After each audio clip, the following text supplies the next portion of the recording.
আসসালামু আলাইকুম এভরিওয়ান, কেমন আছেন সবাই? তো আমরা সিলেটিরা কীভাবে আলু ভাজি করি সেটাই আপনাদের সাথে একটু শেয়ার করব। তো হাঁড়িটা বসিয়ে দিলাম এবং তেলের মধ্যে দিয়ে দিলাম পেঁয়াজ কুচি।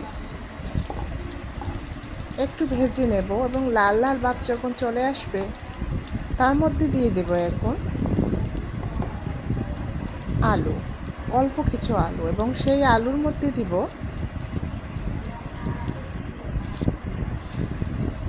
পরিমাণ মতো লবণ এবং হলুদের গুঁড়া।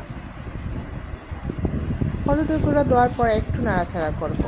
আমি কিন্তু সব আলু এখানে দিইনি, আমি যেভাবে রান্না করি সেটাই আপনাদের সাথে এখন শেয়ার করছি।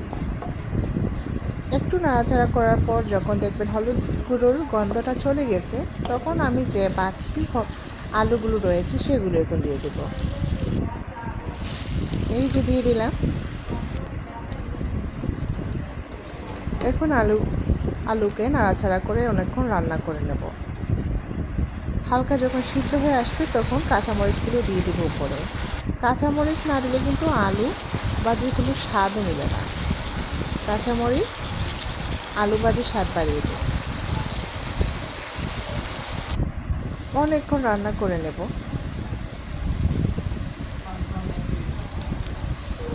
এখন আলু সিদ্ধ হয়ে আসছে, তো হয়ে গেছে। এখন দেখুন আমার আলু ভাজি রান্না, এবং খেতেও কিন্তু দারুণ লাগে। আপনারাও এভাবে করে দেখবেন।